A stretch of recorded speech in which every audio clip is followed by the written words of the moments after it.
for the farmers and the producers and the makers.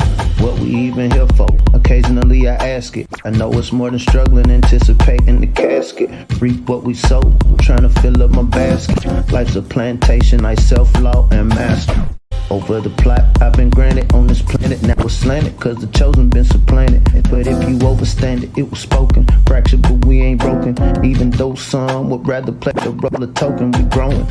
Black through the essence of a presence. We carry the blood of gods, we carry the mind of peasants. Rich black gardens, future look more like Eden. Multiply seeds like the seed banks in Sweden. Rep my planners on plan according to season. Be one code, switching it up is treason. Black power, family what we eat. Either we get fed or we feed. Be one thing. What's growing on? What's growing on? What is growing on? My name is John Henry Harris. We also have Farmer Brown, the MC, and this is B1 Ag, the Daily Bread Podcast.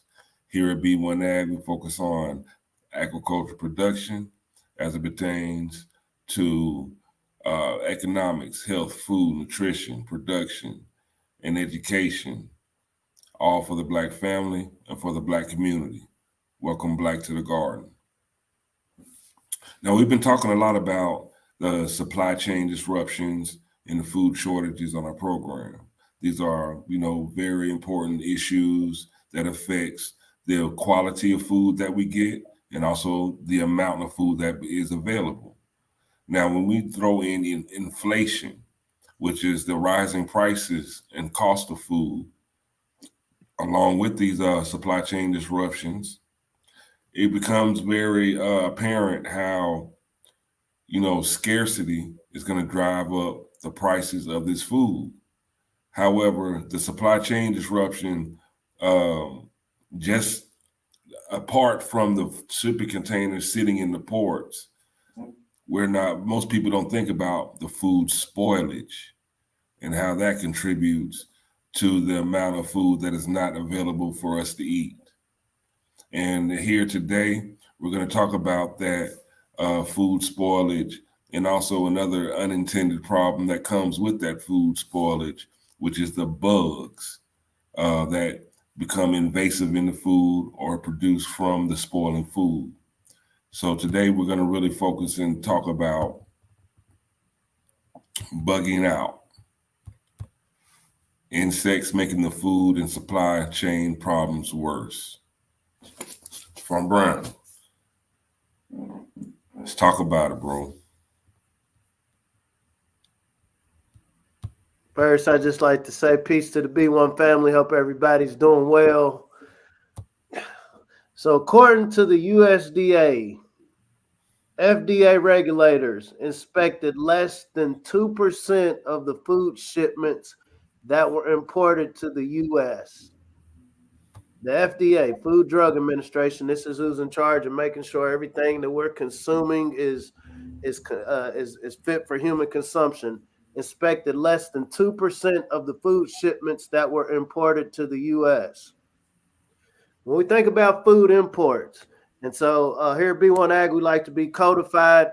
And so I put this number out here, 80 to 90% of our seafood was imported. And so there has been newer information. That was what I got in undergrad. And so it's actually 62 to 65% of our seafood is imported from overseas. 62 to 65% of seafood. When we think about crops, 57% of the crop production workers are from other countries. And about 50% of the crops that we eat, this would be some of our vegetables and fruits, are imported.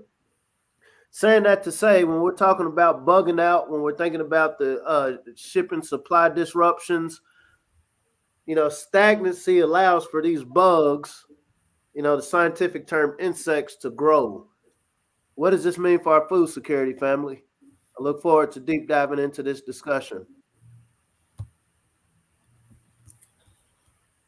Let's just take a common sense look at what's going on with our food system.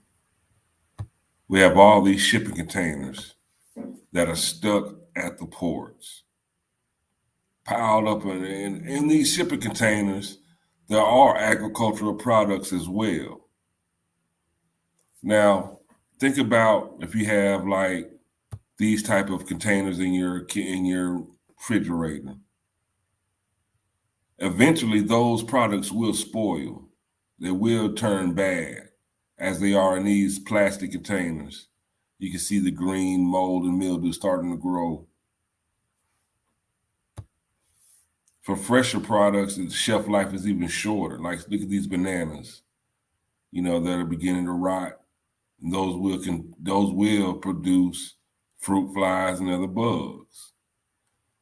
This is what's going on in our, in those shipping containers containing products, agricultural products. Now, in a Fox News report, the harsh reality is that agricultural food products like flour, rice, beans, and spices, these are especially fertile grounds for insects to thrive. And they are causing a problem because the more products that you have to throw out and throw away, that means that's less food available for our grocery shelves. And this is a quote from the Fox News article, and this is Mark Vanderwerp of Rose Pest Solutions. He says that we import billions of dollars worth of agricultural goods into this country, and some of those come in with bugs. Your enemy is time. So if you buy something and you let it sit for months and months and months, and if there is something alive in there, it will hatch and it will have time to complete its life cycle, make and have kids if there are a couple of them in there. So suddenly what looks like a clean black bag of flour, if you give it a few months, it will in fact have a bunch of beetles in it. Now that drives down supply while the demand stays high. The more you have to throw away, the less product makes the shelves, and the more you have to pay. It's a very direct linear problem, and it only means less food for us to eat.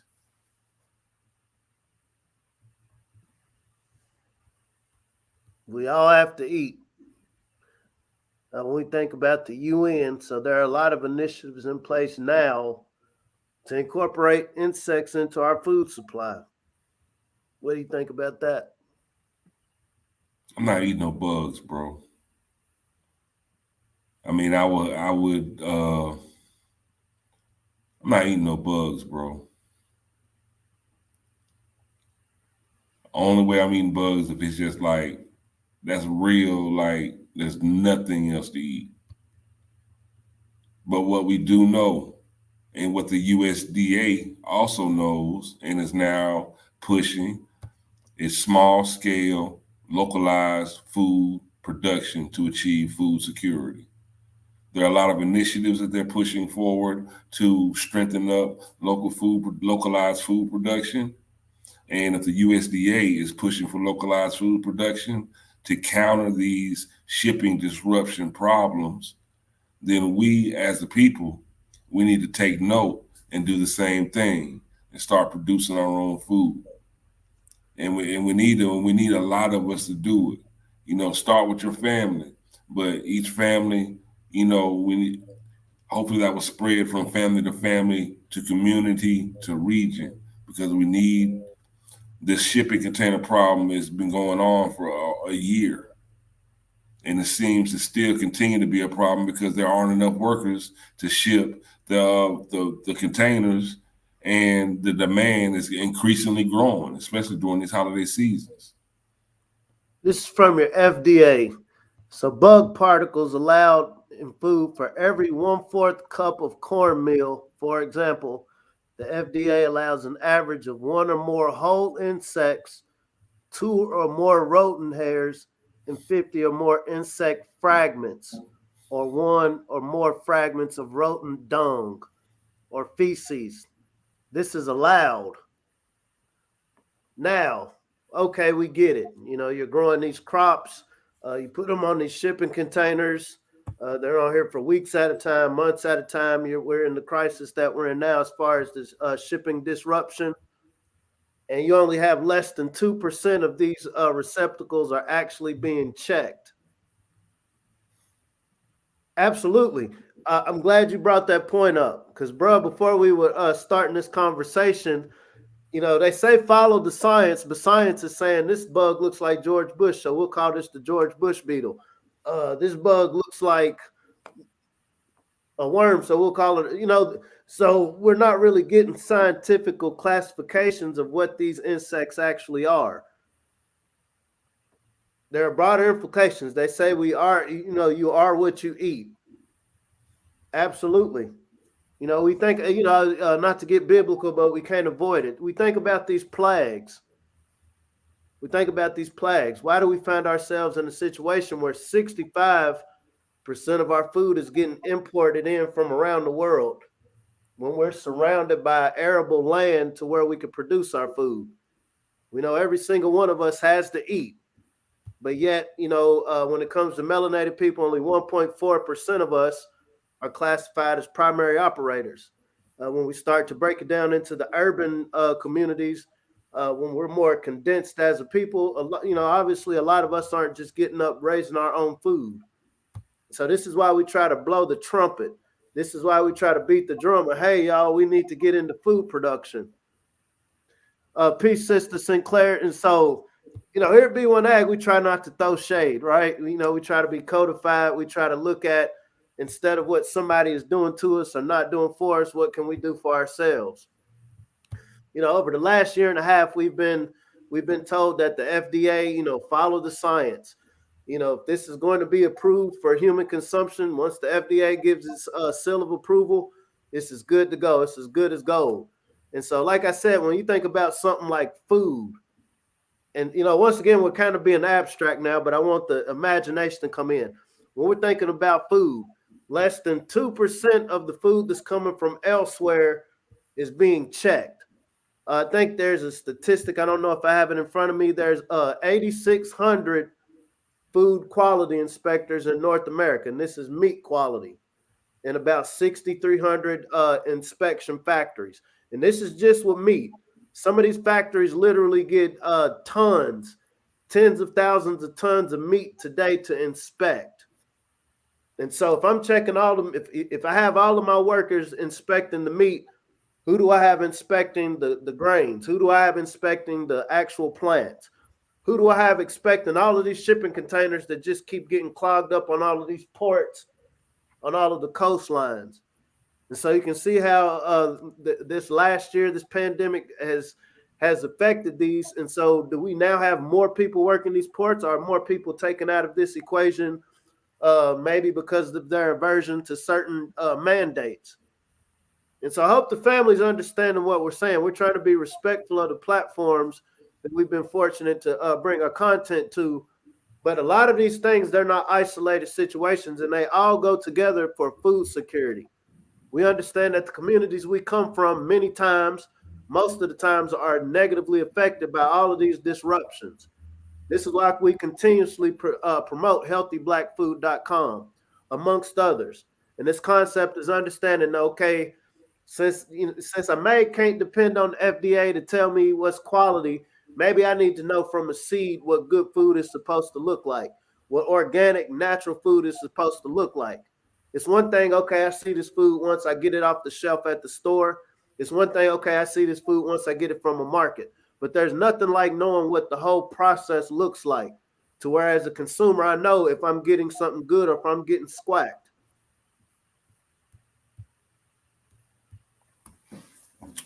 This same FDA, as we stated, allows an average of 1 or more whole insects, 2 or more rodent hairs, 50 or more insect fragments, or 1 or more fragments of rodent dung for every quarter cup of cornmeal. Those don't sound like Cracker Jack prizes to me. Those are not Lucky Charms. Can y'all feel me? It's like, that's one thing I loved about, growing my own food, my grandfather. I knew what I was eating. That cow, I knew what that cow ate. I fed it. I watched it grow from a calf to a full-grown cow. We made sure that we fed it the best grains, fed it corn stalks, corn that we grew, that we ate as well. So it's not like there were no shortcuts taken. But when you're dealing with the FDA and there's such a large quantity of food, they're making a lot of shortcuts because they have to. And those shortcuts equal poor food quality that gets to your dinner table. So we really need to look at what we're eating, where our food is coming from. That's even why the USDA is really pushing, localized food production, so they don't have to ship it so far, so they don't get stuck on shipping containers and so much food is lost just to waste and spoilage. Let's deep dive. And so, we're in a capitalist society, money talks. And so, we're not, obviously, we're coming up on this information because media decide to put it out, right? Most people don't get into capitalism to take a loss. Meaning, if I'm somebody that's involved in this business, drag them to the river, dog. If you're somebody within this system that, I got some sort of business dealing with China or somewhere where I'm importing this food, I don't want to take a loss. And so I'm going to get it off somewhere. Where do you think this low quality food 11 times out of 10 is going to go to? Right? And if you're really looking at profit thing, I know, okay, if I'm consistently hitting these certain zip codes and what we'll call these redlined areas, if I'm constantly hitting them with this low quality food, I'm going to have a consistent group of people that's going to consistently have pre-existing health conditions. Meaning if I want to, I'm not going to say control, if I want to take care of you as your governing body, I'm always going to have a base of you in need because I know you're not going to go out and grow for yourself. If I'm a pharmaceutical company and I know, okay, some of y'all got jobs and you got health insurance, and I know the zip code where you live, you're going to get this lesser quality food that hasn't been expected, I'm going to have a consistent base of people who just want to be healthy. And I can consistently sell you these Band-Aids. I can consistently sell you this health care. Prisons, black school, and poor hoods. I mean, like my grandfather says, keep it simple, stupid. And that's what it is, family. I try to keep from dancing around things and talking around it. I'm trying to be as understanding as possible, but this is serious business. We came across this article a couple of days ago. We had talked about it a few months back because the World Health Organization now, in their 2030 plan is saying, okay, since we're going to have about 9 billion people on the planet, maybe the alternative source of protein is going to be insects. We think to the Bible, I think John the Baptist, they ate locusts, right? I imagine if you get in a hunger situation, you'll eat whatever is available that's not going to kill you. Here at B1 Ag, we like to be optimistic as we look towards the future. We do have to have these discussions to understand what is actually on this game board here. It's one thing, okay, I don't have enough food coming in, but what happens when the food that you have coming in is contaminated with insects, mealworms, all sorts of different beetles? Because wherever they're coming from, they're bringing a bit of whatever microbes, bacteria, viruses from wherever they're coming from. We've seen the effect of all of the of viruses when you got animals and other living organisms involved. We've seen that effect, right? It creates these pandemics. And so when we think about these underlying health pandemics that can be caused by some of this food that we get imported, there is something we can do about it, family. And so it's not like we're in a situation where we're just at the mercy of whoever's shipping it. Each of us have the opportunity wherever we're at, whether we're in an apartment, whether we're in a duplex, whether we're in a hood, whether we're in the suburbs. There's something we can do to be more interactive within the food system, wherever we're at. Maybe you can't grow, but maybe I'm somebody that's just connecting the people that grow to the people that process. Maybe I'm somebody, since I see that less than 2% of the food coming in from elsewhere isn't getting checked, I'm gonna work on building this local food system where there's more of us per container that's able to check this food. And so there's many, when we talk about ag being a game of niches, there's so many different niches just within the way we eat. Because I guarantee you, as the population grows, as the demand, as you have more people ordering food from home, the quality in the food that you're receiving is going to decline. We keep hearing these stories of a lot of people just quitting their jobs. When we think about the restaurants, we know consider what is it, 85% of Americans eat out at least 3 to 4 times a week. And so once again, all of this is going to go into food quality. There was a person a few weeks ago, there was a viral video from Popeyes where somebody was showing where all these rats were just running up and down the wall. I'm not here to cape for Popeyes. You really can't even make a justification for that. But saying that to say, if you're somebody that doesn't cook or doesn't prepare your own food or don't have a local food system, you don't get a CSA share, you don't have a relationship with a local farmer, you haven't worked in a cooperative with other like-minded individuals, maybe that Popeyes is the only thing you have to eat in your neighborhood. So once again, here at B1 Ag, we like to come with solutions. And that solutions is learn how to grow your own food.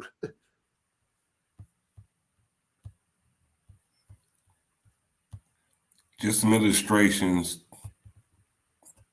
for what this looks like. Here you have illustrations of your local and regional producers. Now, these can be your farmers, just food producers. This can be you, whatever food you're producing for you and your family. Being able to produce enough food to feed your family first, send this food to food hubs where they can aggregate, separate, distribute, and also market this food and get it to the consumers and the wholesale buyers. This is a food system. We need to create these for ourselves amongst our community, our families, and our regions. Like, this is paramount. This is what we have to do. This is what we have to do. Because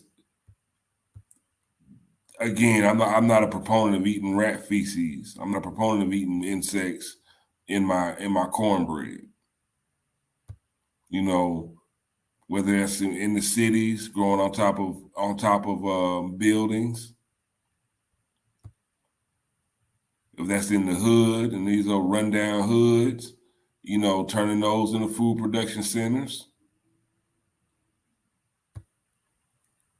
Whether you're just in a neighborhood or a community, just getting your high tunnels, growing your own food, all of this must be normalized. All of this must be normalized. The stressed areas of town, go ahead and plant some food in those vacant lots. Take the time to plant some food in those vacant lots. Instead of producing crime and, just bad activities, produce food. Turn these areas of town where they're like, oh, that's a bad side of town, into, whoa, that's a green side of town. We can literally transform our neighborhoods, produce more food, and build our own food system, which is a necessity for us moving forward as this shipping container crisis continues, food shortages, and as this continues to fester, it's only getting worse. Those shipping containers, they contain a lot of different products, but they also contain food as well. That's why this is a problem. So to get ahead and stay ahead of these issues, that's why they're saying localized, small scale food production is the way to go. And this will help us be more food secure because we all got to eat. We were talking about these Xenobots, right? This was over the last 3 or 4 days. And, anytime science like this is released to the public, okay, we know the powers that be or powers that shouldn't be been working on this for 20 years, decades. So these Xenobots are basically, so the ones that they reported were cells taken from frogs. They look like Pac-Man. But the purpose of these Xenobots is they can perform functions. AI literally programs these otherwise natural organisms to perform functions. And so this is why they're classified as robots. Saying that to say, so, okay, I'm trying as best as I can to play devil's advocate. Okay, we don't have enough people working these ports. We don't have enough people inspecting the meat. We don't have enough people that is inspecting the food. I got an idea. Instead of repairing these people who I've been decimating over the last few decades, and instead of just actually paying people an equitable wage, we'll create these robots. And so the question lies, and I'm being very serious, do you trust a robot inspecting your food? Because once again, when we think about compensatory logic, if you see a problem, you have to meet that problem with the equal amount of a solution. And so here, when we have this B1 Ag conversation, it isn't just about talking about the problem. It's about, okay, y'all, we really need to do something about this yesterday, last week, last year, because this is a problem, as the world population continues to expand, and we're supposed to be fruitful and multiply, right? And so that's not a bad thing. People being born into the world, that's a good thing. But when we think about now, what are we doing once we're here? What is one of the first things that any living organism does? One of the first things a parent teaches offspring to do is to feed itself. If I'm a bird, I'm gonna bring these first few worms up here just to get your taste palate going. But once your wings start flapping, son, daughter, I'm gonna need you to go down here and hunt. Humans, mammals, is no different. So at the end of the day, when we think about the broader economic system, what do they say? There's no business like grow business. How do we feed ourselves? How do we make sure that the food that we're eating is quality? No other entity around this world is going to care more about the quality of food we eat than us. I don't think the people in South America, in Asia, whatever we want to call these places, are sitting like, now how are we going to make sure those melanated people across the ocean are eating healthy? Because technically we have the same factions trying to give us mystery meat. We have the same factions wanting to sell us things that we don't know where the origin of it is. So once again, the solution is at least learning how to grow our own food. Even if we don't have large farms to grow it on, we at least understand the process.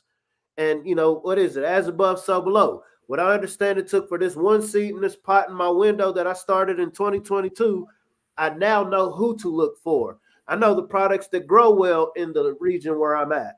Because I really tapped in, I realized, okay, I need to reach out to people in other regions where I can drive to. I don't have to wait on a shipping container from over the ocean. I don't have to wait for a 18-wheeler to come across the country. I can literally because I always know who to holler at when it comes to have a good time. I know to holler at when I want the plug, for some clothes. We have the plugs for everything we want to do, but my question is, as a melanated family, are we plugged in with the producers? And not just being plugged in with those who are already producing, but are we ourselves becoming producers, becoming produce-minded, production-minded over just being consumers?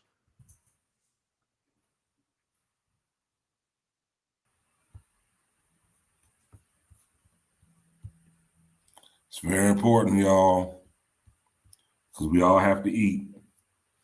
HealthyBlackFood.com. This is just one avenue for you to learn how to grow your own food. HealthyBlackFood.com. Sign up. Make this a family. Make this a family event. Normalize having a family garden.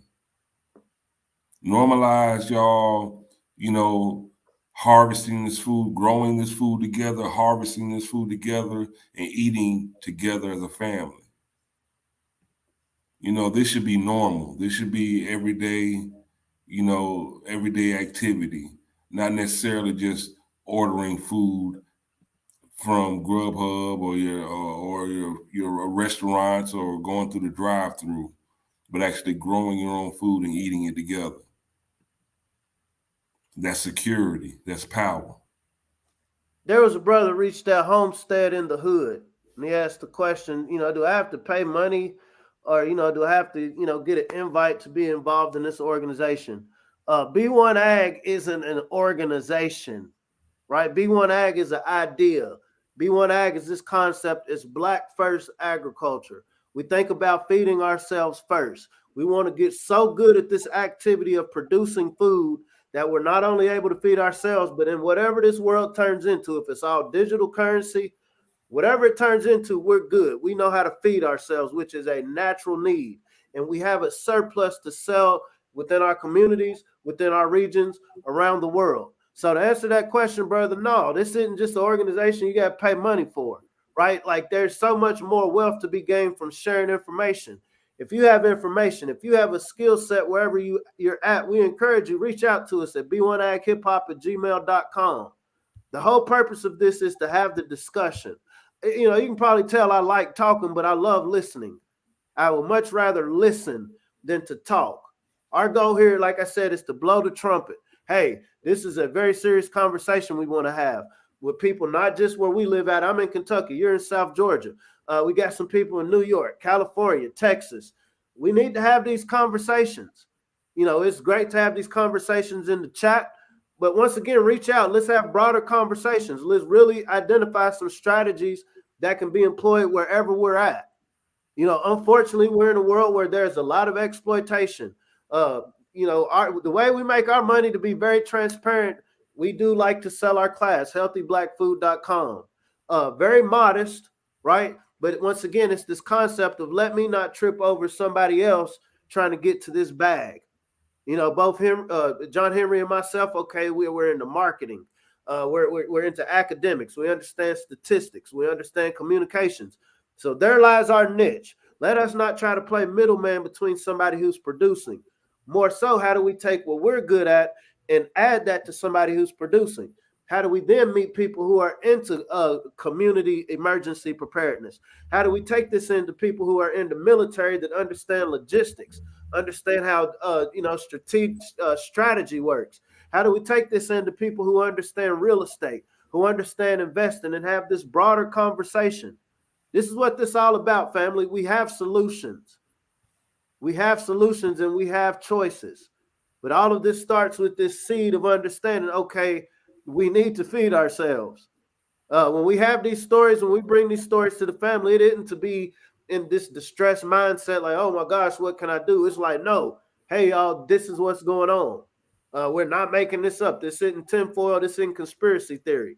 And we try to break down like these are the statistics around it. And we understand anytime there's some sort of negative statistic that affects the corporation of North America, it's going to affect the melanated community worse. And so instead of being a victim of circumstance or not being prepared, our concept is learning how to plant these seeds so we can stay ready so we don't have to get ready. And that's what you call survival, y'all. At the end of the day, that's what it's about, survival. And really, beyond survival, thrivalism.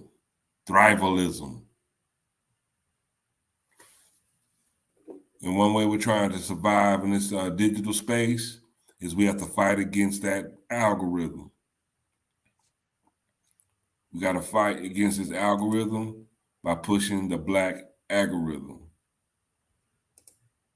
Now, when I play this, y'all, I really want y'all to pay attention and look at the faces. Look at the smiles. Look at the community. Look at the love that's being shown just from people growing, sharing, and producing food. Pushing the Black algorithm. Ancestors, they mastered the systems. We raising your bosses, no victims. Planting that knowledge curriculum. Blessing the roots with the nutrients. The darker the berry, black Nubian. Dropping receipts like I'm Julian. The streets with that food like Peruvian. Trapping the merch and the fruits and the veggies. CSA boxes, my package is heavy. Ship across town in the bed of my Chevy. Printing them up, growing hard for that baby. If you stay ready, you ain't gotta scramble. Bet on black farmers and growers, no gamble. Reclaiming our pain cause the game is in shambles. Blessed with that melanin, carry the mantle. Mothers and fathers of civilization. Black to the garden with food cultivation. Building back better through black innovation. nation. B1 community growing the nation. Genetically designed to be the dopest, stoking that growth mindset. Codified, now we focus, farming on back on track. Feed the fam, break bread with them, pushing that B1 algorithm. Now watch me get them, pushing that B1 algorithm. Feed the fam, break bread with them, pushing that B1 algorithm. Now watch me get them. That pushing that B1 algorithm. There it is. Let's get those prints in the mud. Let's get our hands in that dirt. Let's get our feet. Let's put our footprints out there in the garden. Thrivalism. So, at the end of the day, these shipping containers, they do have food in them. This food is spoiling. This food is spoiling, y'all. And it's beginning, they're producing a lot of bugs as well. So as these shipping containers continue to stay stacked up at these ports, this food is spoiling. This food will eventually, if it's not thrown out, in efforts just to make something off of it, it's going to make it to our zip codes. And as Sister Cheery Wildfire pointed out, if it doesn't come directly to our zip codes, it's going to make it to the prisons, the black schools, and the hoods, which still equates to the B1 family.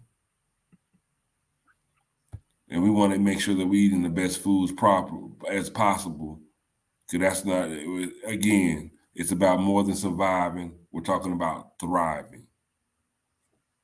And remember, out of every 100 of those shipping containers that come here, only 2, less than 2, are actually checked by a human being.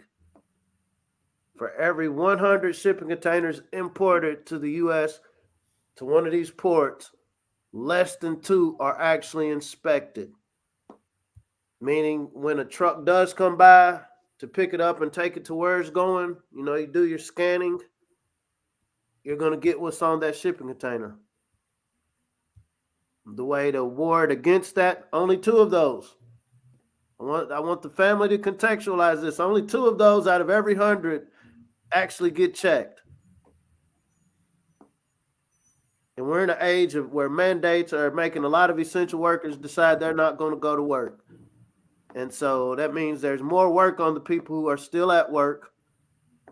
And one just has to wonder the efficiency of, are you going to go through every package, every container, and be able to see, now, does this have a whole bunch of rat feces in it? Is this riddled with bugs? You're not going to find that out till it gets to your corner store. You're not going to find that out till it gets to the grocery store. And if we're in a zip code where it's a majority of us, guess where it's going to go? But everywhere we're at, we're on a landmass of 1.9 billion acres. That's just in the lower 48. 75% of us only live on 3% of the land. We're surrounded by a garden. To the degree that we decide that we're going to take more control over our food security.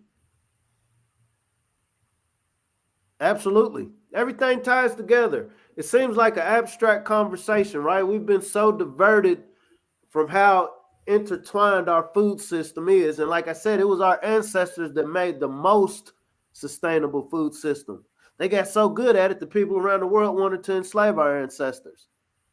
But because we learned the lessons of the past, we realized, okay, we're going to recodify around first feeding ourselves.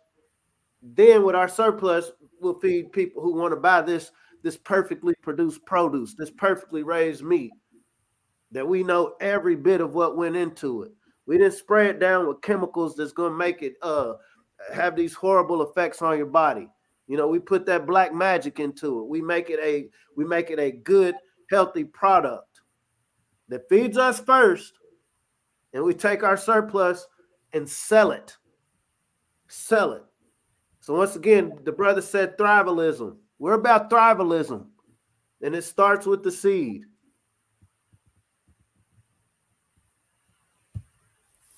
And if you really, really want to know something, what do the people need to do, Farmer Brown?